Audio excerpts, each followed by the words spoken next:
नमस्कार। मैं अजय कुमार अलंकार, सेवानिवृत्त अपर निबंधक सहयोग समितियां बिहार पटना, यूट्यूब के सहकार यूट्यूब चैनल के माध्यम से आपके समक्ष पुनः उपस्थित हूँ। आपको विदित हो कि मेरा यूट्यूब पर एक अपना चैनल है जिसका नाम सहकार यूट्यूब है। विगत अंक में मैंने जो वीडियो अपलोड किया था उसका संदर्भ बिहार राज्य में चयनित पैक्सों और व्यापार मंडलों में गोदाम निर्माण के क्रम में लीज एग्रीमेंट का संदर्भ था और उस लीज एग्रीमेंट को किस तरह से संरक्षित किया जाए इसकी चर्चा की थी। लेकिन मैं आज इस चर्चा को आगे बढ़ाता हूं और गोदाम निर्माण से संबंधित विभिन्न पहलुओं को आपके समक्ष रखना चाहता हूं, क्योंकि कतिपय ऐसी सूचनाएं प्राप्त हो रही हैं जिन्होंने यह आवश्यक कर दिया है कि गोदाम निर्माण के सभी पहलुओं और महत्वपूर्ण परिपत्रों को सहकारिता विभाग के पदाधिकारियों और पैक्स तथा व्यापार मंडल के अध्यक्ष और कार्यकारिणी के सदस्यों के समक्ष उपस्थित किया जाए। देखिए, हमारे यहाँ सहकारी परिक्षेत्र में खासकर पैक्स आदि में गोदाम निर्माण की परंपरा काफ़ी पुरानी रही है। यदि आप 50 साल पुराना भी कोई ऑडिट रिपोर्ट उठाकर देखेंगे तो यदा कदा किसी रिपोर्ट में आपको गोदाम निर्माण के संबंध में राशि के आवंटन की चर्चा मिल जाएगी। 20वीं शताब्दी के 1990 के दशक में गोदाम निर्माण का कार्य पैक्सों में एक संगठित रूप में आरंभ किया गया, जब ईईसी परियोजना के तहत चयनित पैक्सों में बड़े पैमाने पर गोदाम निर्माण का कार्य किया गया। और मुझे एग्जैक्ट संख्या याद नहीं है, लेकिन हमको लगता है कि हजारों की संख्या होगी जिन पैक्सों का चयन किया गया और ईईसी परियोजना के अंतर्गत वहाँ 100 MT की क्षमता का गोदाम निर्माण किया गया। और उसमें से कई गोदाम यदि आप क्षेत्र परिभ्रमण करेंगे तो आपको अभी भी विद्यमान मिल जाएंगे। इसी परियोजना के कार्यान्वयन के लिए एक मॉनिटरिंग सेल था जिसके जो हेड थे वह CPM कहलाते थे, चीफ प्रोजेक्ट मैनेजर। बाद में वर्ष 2000 की ईस्वी के आसपास से एक नई परियोजना आई और उसका नाम था समेकित सहकारी विकास परियोजना। समेकित सहकारी विकास परियोजना के अंतर्गत भी विभिन्न गतिविधियों के साथ साथ पैक्स और व्यापार मंडल में गोदाम निर्माण का कार्य किया गया। मुझे अच्छी तरह याद है कि जब मैं वर्ष 2000 में गोपालगंज जिले में पदस्थापित था MD सेंट्रल कोऑपरेटिव बैंक के तरफ के रूप में, तो उस समय मैंने ही समेकित सहकार विकास परियोजना के महाप्रबंधक के रूप में कार्य किया था और उस परियोजना की शुरुआत की थी। उस समय एक विशेषता यह थी कि जो महाप्रबंधक का कार्यालय होता था वहाँ एक इंजीनियर का पद भी रखा गया था। समेकित सहकारी विकास परियोजना के महाप्रबंधक के कार्यालय में, खासकर गोपालगंज की मैं बात कर रहा हूँ, एक इंजीनियर का पद भी था। इसी तरह ईईसी परियोजना का जो मॉनिटरिंग सेल था वहाँ भी एक इंजीनियर की पद की व्यवस्था की गई थी, जो वर्तमान में नहीं है। अब मैं आगे बढ़ता हूँ। वर्ष 2012-13 में राज्य योजना के अंतर्गत चयनित पैक्सों व्यापार मंडलों में गोदाम का निर्माण कार्य आगे भी जारी रहा। इस संदर्भ में जो भी सहकारी पैक्स थे और व्यापार मंडल थे उनके चयन हेतु विभागीय स्तर पर एक समिति थी जो इसका चयन करती थी। यह वही समय है वर्ष 2012 का कि दिसंबर 2012 में राज्य के लगभग 1947 पैक्सों को ऑफ सीजन में उर्वरक भंडारण के हेतु प्रति पैक्स 2 लाख रुपया की दर से मार्जिन मनी दिया गया था। इस मार्जिन मनी में मुझे जहाँ तक याद है 1.5 लाख रुपया ऋण था और 50,000 रुपया अनुदान था। और यदा कदा इस ऋण की राशि को वसूलने के लिए विभाग द्वारा प्रयास किया जाता रहा है। बाद में फिर 2014 में भी कई पैक्सों को इस मद में मार्जिन मनी की राशि उपलब्ध कराया गया। यह मैंने इसलिए चर्चा इसका कर दिया कि बहुत सारे नए अधिकारी विभाग में आए हैं और उनके संज्ञान में यह होना चाहिए। वर्ष 2017-18 से कृषि रोड मैप के अंतर्गत गोदाम का निर्माण शुरू हुआ और यह आज भी जारी है। वर्तमान में कृषि रोड मैप के अंतर्गत चयनित पैक्स व्यापार मंडल में 200 MT, 500 MT और 1000 MT के गोदाम का निर्माण कार्य किया जा रहा है। वर्ष 2023 में गोदाम निर्माण का प्राक्कलन संशोधित किया गया। यह प्राक्कलन बिहार राज्य भंडार निगम पटना द्वारा तैयार किया गया था, जिसे भवन निर्माण विभाग बिहार सरकार पटना ने तकनीकी स्वीकृति प्रदान की गई है। इस प्राक्कलन के अनुसार 200 MT की प्राकृतिक राशि 17,12,800 रुपया है और किसी भी 200 MT हो या 500 MT हो और 1000 MT की जो प्राक्कलन तैयार हुआ और जिसमें प्राकृतिक राशि है, उसमें कॉन्ट्रैक्टर का कोई लाभ नहीं दिया गया है, संवेदक का लाभ नहीं दिया गया है। संवेदक के बेनिफिट को छोड़कर यह प्राकृतिक राशि है, क्योंकि संवेदक के रूप में पैक्स या व्यापार मंडल ही काम करते हैं, इसलिए संवेदक के लाभ का कोई अंश इसमें निर्धारित नहीं किया गया है। तो 200 MT की प्राकृतिक राशि 17,12,800 है, जिसमें से 16,19,679 गोदाम निर्माण हेतु, 14,300 हैंड ट्यूबवेल हेतु मतलब चापाकल हेतु और 78,785 रुपया एक आदर्श शौचालय के निर्माण के हेतु है। कोई भी प्राक्कलन बनाया है 200 MT का हो या 500 MT का हो या 1000 MT का हो, उसके कई भाग हैं, कई उपभाग मैं कहूँगा। मैंने अभी 200 MT की चर्चा की और मैं अब 500 MT पर आता हूँ। 500 MT क्षमता के गोदाम का जो संशोधित प्राक्कलन है वो 34,59,500 रुपये का है, जिसमें 32,50,199 रुपया गोदाम निर्माण हेतु, 14,300 रुपया ट्यूबवेल हेतु, हैंड ट्यूबवेल हेतु, 2,16,229 रुपया एक यात्री शेड हेतु और 78,775 रुपया एक आदर्श शौचालय हेतु है।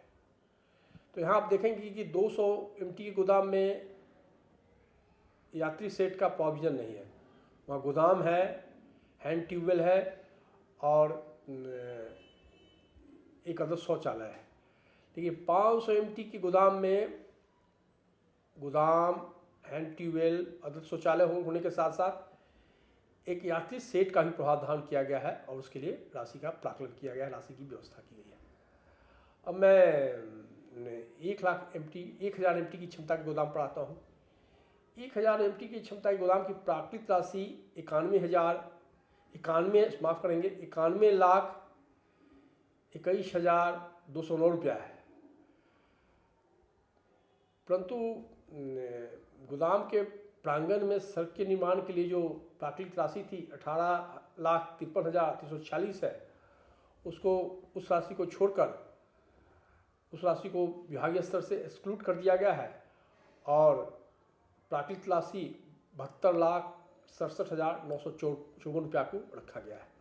इस संबंध में निबंधक महोदय ने एक पत्र निकालकर स्थिति को स्पष्ट कर दिया है कि 1000 MT की क्षमता के गोदाम के लिए जो आवंटित राशि होगी वह 72,67,954 रुपये होगी और उसमें सड़क निर्माण का कार्य नहीं होगा। इसमें गोदाम निर्माण हेतु 59,58,549 रुपया, हैंड ट्यूबवेल हेतु 14,300 और यात्री शेड हेतु 2,16,229 रुपया और एक आदर्श शौचालय हेतु 78,765 रुपया निर्धारित है। मैंने आपको पहले बताया, मैं स्पष्ट कर देता हूँ कि रजिस्ट्रार के ऑफिस के पत्रांक 4987 दिनांक 25/6/24 द्वारा प्राकृतिक राशि प्राक्कलन के साथ संलग्न मैप और यह सूचना सभी संबंधितों को प्रेषित की गई है। देखिए, अब जो एस्टीमेट है, यद्यपि हम जानते हैं कि सहकारिता का विभाग के अधिकारी तकनीकी विशेषज्ञ नहीं है, जो पैक्स के प्रबंधक हैं, अध्यक्ष वो भी, या व्यापार मंडल के प्रबंधक और अध्यक्ष वो भी तकनीकी विशेषज्ञ नहीं है, लेकिन जो प्राक्कलन है, प्राक्कलन का एक बार हमको अध्ययन करके समझना चाहिए, मोटी मोटी बातों को समझना चाहिए, या फिर जो इंजीनियरिंग विंग है उसके सहयोग से, ताकि निर्माण कराने की जिम्मेवारी और भुगतान करने की जिम्मेवारी सहकारिता विभाग के कार्यालय है को, खासकर जिला सहकारिता पदाधिकारी और प्रबंध निदेशक की उसमें अहम भूमिका है, उनको दिया गया है। तो कम से कम हम इतना तो जान लें कि लंबाई और चौड़ाई कितना है और अन्य महत्वपूर्ण अवयव प्राकलन में क्या है। या मैं भी यह भी स्पष्ट कर दूंगा कि जो प्राकृत राशि है 200 MT, 500 MT और 1000 MT के लिए यह अधिकतम राशि है। इसी के अंतर्गत गोदाम का निर्माण करना है। यदि राशि के भुगतान के क्रम में गोदाम निर्माण का कार्य पूरा हो जाए और अंतिम रूप से भुगतान करना है तो हमको भले ही MB में अधिक राशि बुक हुआ हो, मेजरमेंट बुक में अधिक राशि बुक हुआ हो, लेकिन इस सीमा के अंतर्गत ही हमको राशि को भुगतान करना है। और हमको यह भी देख लेना चाहिए कि गोदाम निर्माण के लिए जो के उपभाग हैं, जैसे यात्री सेट का निर्माण, हैंडपम्प का निर्माण और अदत्त शौचालय का निर्माण, तो उसमें भी जो उप आवंटित राशि है उसी के अंतर्गत कार्य किया गया है अथवा नहीं, इस पर हमको नज़र रखनी चाहिए। और मैंने पहले भी आपको कहा कि इसी परियोजना में एक इंजीनियरिंग विंग होता था। गोपालगंज में जब GMICTP था तो वहाँ भी एक इंजीनियर हुआ करते थे, लेकिन अब इंजीनियर का कार्य जिला में जिलाधिकारी द्वारा प्राधिकृत अभियंता द्वारा किया जाता है। हम लोगों ने विभाग में यह जब सचिवालय में पोस्टेड था तो मैंने कहा था कि एक अभियंत्रण सेवा संवर्ग का गठन किया जाए, इस जो तकनीक गोदाम के निर्माण के तकनीकी कार्य को देखे। इस पर सहमति भी हुई थी, लेकिन बात आगे नहीं बढ़ सकी। अब मैं पुनः वापस आता हूँ। मैंने मोटा मोटी गोदाम निर्माण की पृष्ठभूमि का और उसके प्राकलन के संबंध में आपको अवगत कर दिया है। मैं एक बार फिर अनुरोध करूँगा कि प्राकलन जो है, जो विभाग ने सर्कुलेट किया है, सभी जगह उपलब्ध है। उसे आप न केवल अपने पास रखें, बल्कि जब आप लेआउट के लिए, कार्यादेश के लिए आदेश निर्गत करें तो उसमें भी अनुलग्नक के रूप में संबंधितों को, पैक्स के चेयरमैन हो, व्यापार मंडल के चेयरमैन हो या जो अभियंता हो, उनको अवश्य उपलब्ध कराएं ताकि उनके समक्ष कोई बहाना नहीं हो। और आज तो सॉफ्ट कॉपी को भी आजकल हम डिस्ट्रीब्यूट किया सकता है, ऐसा नहीं कि इतना पेज को फोटोस्टेट करके देना है। सॉफ्ट कॉपी के रूप में भी मेल कर सकते हैं या व्हाट्सएप पर आप डाल सकते हैं। अब मैं आता हूं कि गोदाम निर्माण के संबंध में दो महत्वपूर्ण विभागीय चिट्ठी है जिस पर सारा ताना बाना टिका हुआ है, उसकी चर्चा करूंगा। एक चिट्ठी है जो विभाग सहकारिता विभाग के स्तर से निकली है, पत्रांक 788 दिनांक 25/2/2013, और दूसरी चिट्ठी है पत्रांक 10,794 दिनांक 28/12/16। यह दूसरी चिट्ठी पहली चिट्ठी की पूरक है। और जो पहली चिट्ठी है पत्रांक 788 दिनांक 25/2/13, उसको सावधानी से अध्ययन करना चाहिए। विभाग के सभी अधिकारियों को, जो हमारे DCO हैं, MD हैं और DO हैं, इनको इसका अध्ययन करना चाहिए, क्योंकि हाल ही में किसी एक जिला में इसी पत्र को आधार बनाकर कई पैक्सों के अध्यक्ष और प्रबंधक पर कार्रवाई का निर्देश है, और साथ ही 4 BCO पर, 1 MD और 1 DCO पर विभाग ने इस चिट्ठी की कंडिका में वर्णित निर्देश के उल्लंघन के आरोप में प्रपत्र का भी गठित किया है। मैं थोड़ी सी चर्चा आपसे इस चिट्ठी के बारे में करूँगा। इस पत्र में कहा गया है कि इस पत्र की शुरुआत में ही निबंधक सहयोग समितियां बिहार पटना के पत्रांक 3876 दिनांक 5/9/12 की चर्चा की गई है। निबंधक महोदय के इस पत्र में यह वर्णित है कि प्रबंध निदेशक केंद्रीय सहकारी बैंक तथा जिला सहकारिता पदाधिकारी यह सुनिश्चित करेंगे कि समिति द्वारा गोदाम निर्माण के मद में राशि की निकासी निर्माण कार्य के अनुरूप ही किया जाए। इस पत्र में के अंत में निबंधक महोदय के एक अन्य पत्र की चर्चा की गई है, जिसका पत्रांक 5921 दिनांक 14/11/12 है, और इस पत्र के द्वारा ही जिला पदाधिकारी की अध्यक्षता में गोदाम निर्माण के कार्य के अनुसरण हेतु उसकी गुणवत्ता को बरकरार रखने हेतु एक कमेटी का गठन किया गया था, जिसके सदस्य DCO, MD, DCCB और जिला अंकेक्षण पदाधिकारी सहयोग समितियां बनाए गए थे। इस कमेटी पर गोदाम निर्माण का कार्य गुणवत्तापूर्ण कराने की जिम्मेवारी है, और इस कमेटी की बैठक करने का लगता है कि प्रैक्टिस नहीं है इसमें जिला में, लेकिन जब किसी टास्क फोर्स की बैठक होती थी तो हम लोग वहाँ गोदाम निर्माण के कार्य की भी समीक्षा कराते थे, ताकि जिला पदाधिकारी महोदय अवगत रहे और बाद में यह स्थिति उत्पन्न नहीं हो कि जिला से कहा जाए कि उनको कोई जानकारी ही नहीं दी गई है। इसलिए जो कार्यादेश निर्गत किया जाए उसकी एक प्रति आप जिला पदाधिकारी महोदय को भी उपलब्ध कराना सुनिश्चित करें, यह आवश्यक है विभागीय दिशा निर्देश के आलोक में। अब मैं पत्रांक 788 दिनांक 25/2/13 में वर्णित अन्य बिंदुओं की चर्चा करता हूँ। इसमें कहा गया है कि पहला बिंदु महत्वपूर्ण बिंदु है कि गोदाम निर्माण की राशि की निकासी के पूर्व डीसीओ द्वारा यह सुनिश्चित कर लिया जाएगा कि समिति के पास निर्माण कार्य हेतु आवश्यक भूमि उपलब्ध है तथा उससे संबंधित कागजात उसने डीसीओ ऑफिस में जमा किया है। भूमि की उपलब्धता के संबंध में हम आगे चर्चा करेंगे जब हम विभागीय पत्रांक 10,794 दिनांक 28/12/16 का उल्लेख करेंगे।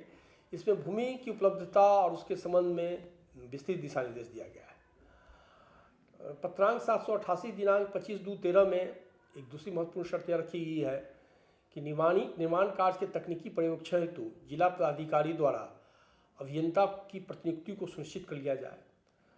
इस संबंध में एक अलग से चिट्ठी निकली थी और सभी जिला पदाधिकारी को प्राधिकृत किया गया था कि सहकारिता विभाग के अंतर्गत जो भी निर्माण कार्य हो रहे हैं, चाहे वो गोदाम निर्माण के कार्य हो या राइस मिल निर्माण से कार्य हो, उसके पर्यवेक्षण हेतु वे अपने स्तर से किसी अभियंत्रण विभाग को प्राधिकृत करें।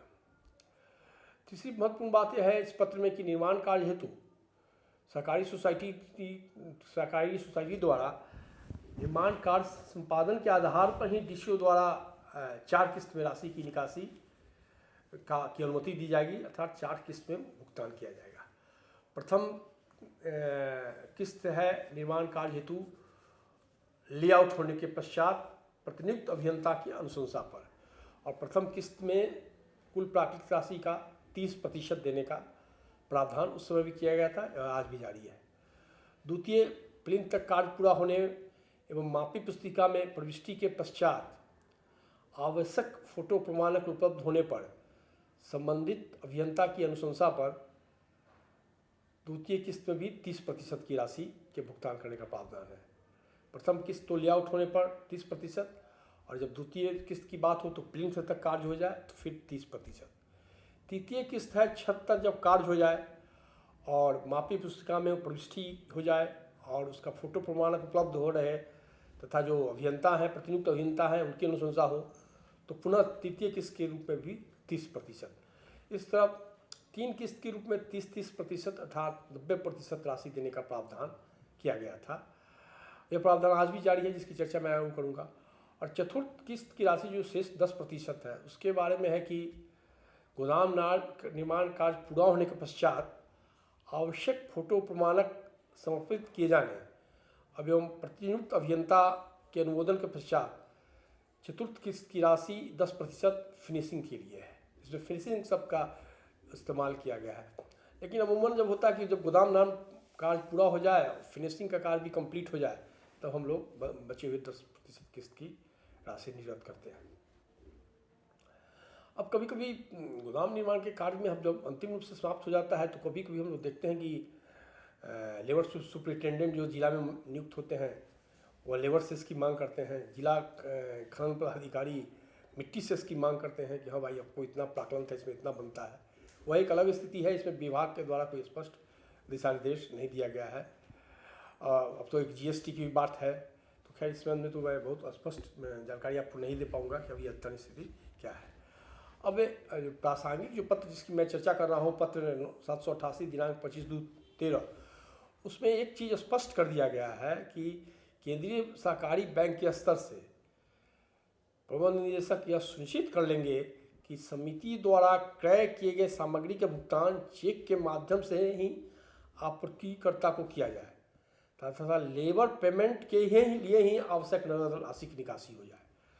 ये 2013 के पत्र में कह दिया गया था कि जो भी गोदाम निर्माण के लिए आपूर्तिकर्ता द्वारा मिट्टी हो, सीमेंट हो, बालू हो, छड़ हो या प्रदान किया जाता है, उसका भुगतान चेक के माध्यम से किया जाए और नगद राशि के रूप में केवल जो लेबर के भुगतान की राशि है उसी की निकासी की जाए।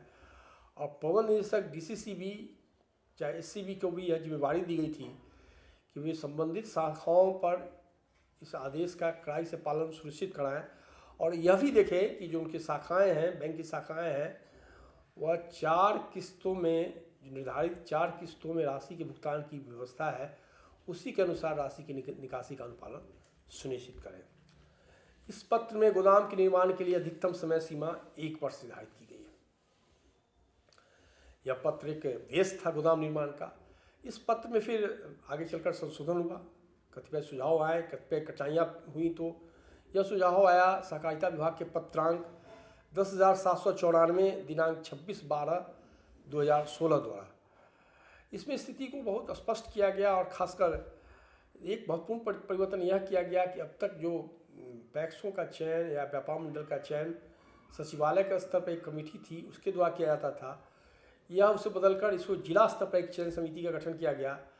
और यह चयन समिति का गठन प्रबंधकीय प्रमंडलीय संयुक्त निबंधक सहयोग समितियां की अध्यक्षता में किया गया, जिसके सदस्य सचिव डीसीओ बनाए गए और एमडी डीसीसीबी और जिला अंकेक्षण पदाधिकारी सहयोग समितियों को इसका सदस्य बनाया गया।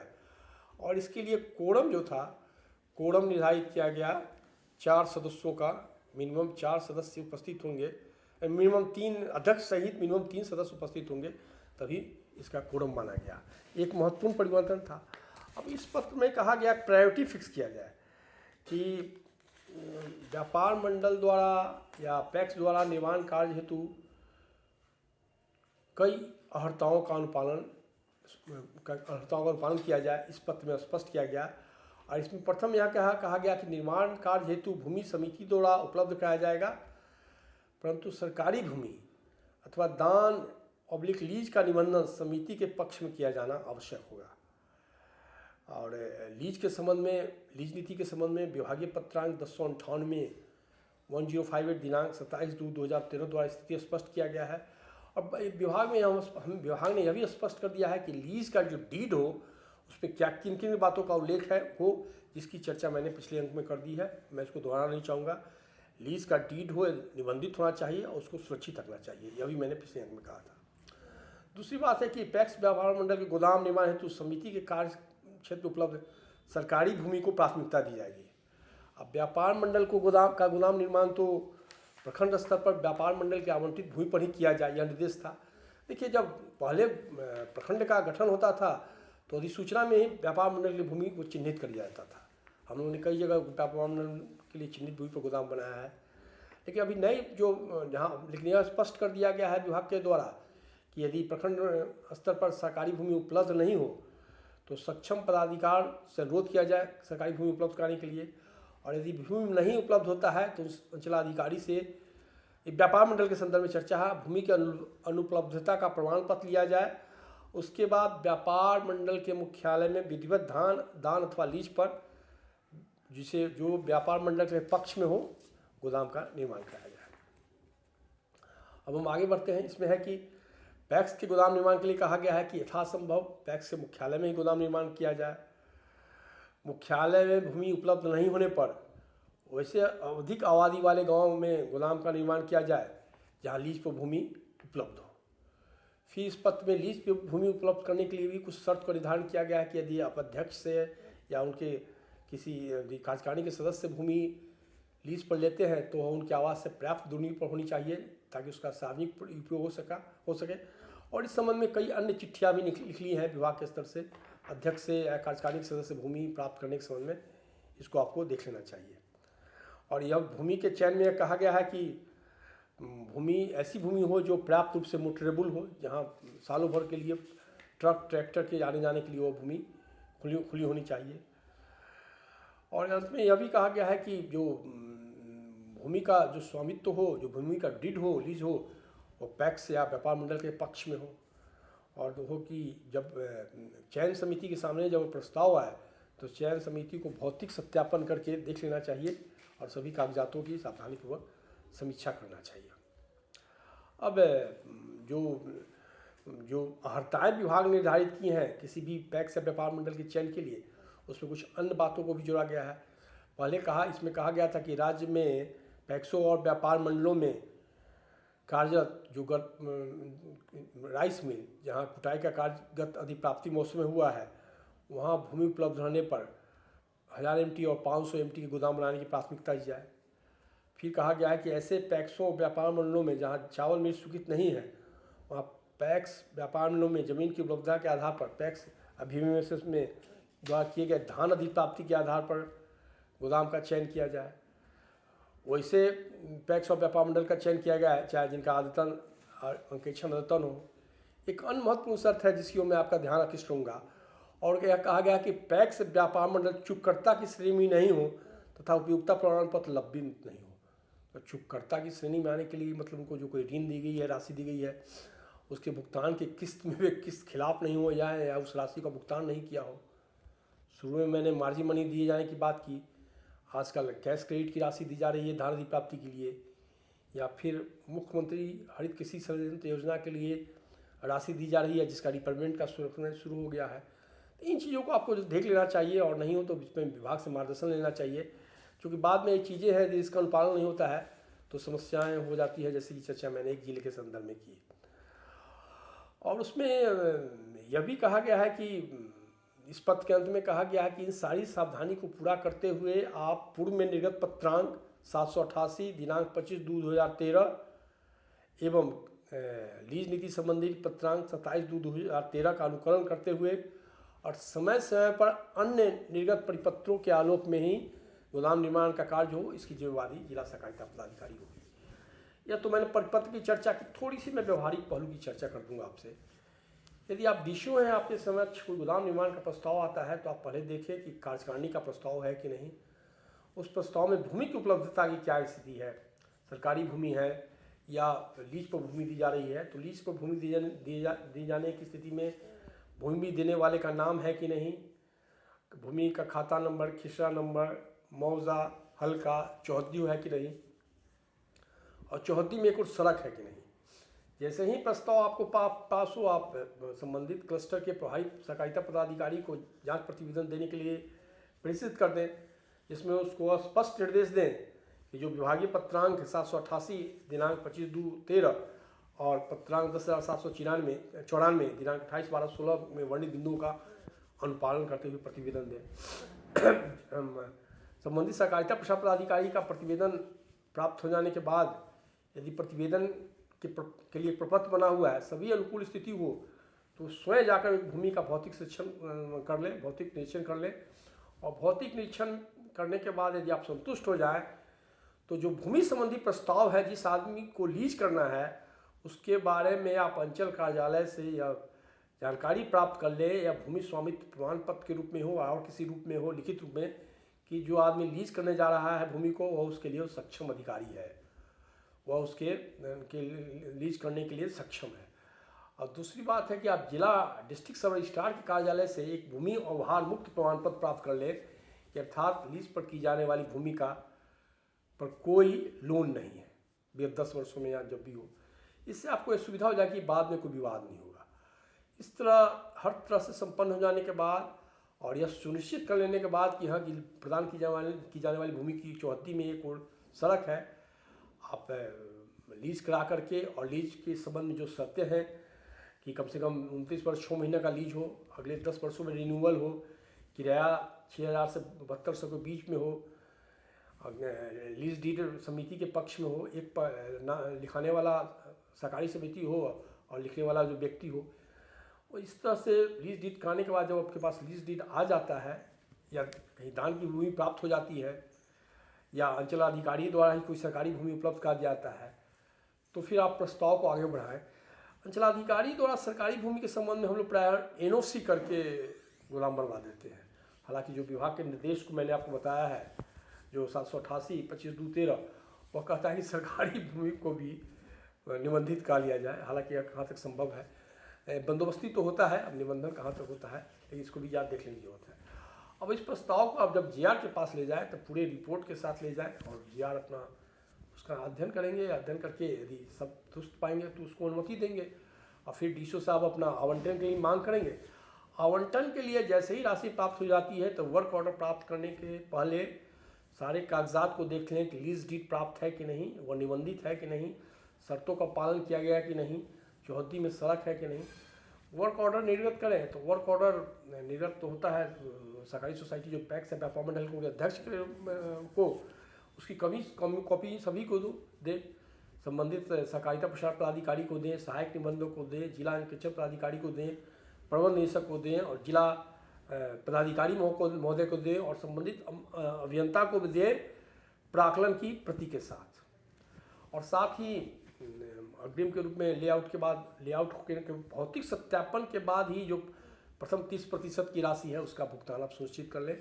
और देख लें कि ऐसा नहीं है कि आज उसको अग्रिम हम दे रहे हैं और 10 दिन के बाद उस पैक्स का चुनाव हो। अभी एक जिला से एक समस्या आई थी तो कि उसने लेआउट का लिया और आपको डीसीओ से अग्रिम राशि की मांग कर रहा है और पता चला कि अगले 10 दिन के बाद उसका चुनाव होने वाला है।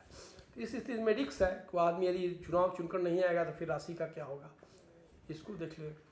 लेआउट के बाद आप अग्रिम भुगतान करने पहले लेआउट स्थल का निरीक्षण कर लें और मोटा मोटी ये सुनिश्चित कर लें कि लेआउट मानक के अनुरूप है कि नहीं। मेरा एक अपना अनुभव है कि छपरा में मैं था और मोढ़ा व्यापार मंडल में गोदाम बन रहा था, वहाँ ईएन ने लेआउट करके अनुशंसा भी कर दिया अग्रिम देने के लिए। और मैं जब उसका मैंने भौतिक निरीक्षण किया तो उस गोदाम का वो जो प्राकलन के अनुरूप वहाँ लेआउट नहीं किया गया था। मैंने काज रोक दिया, बाद में बहुत लंबा मामला चला तो उसको आगे वह काम बढ़ा। तो लेआउट का भी आप एक बार भौतिक सत्यापन डीसीओ स्वयं जाकर कर लें।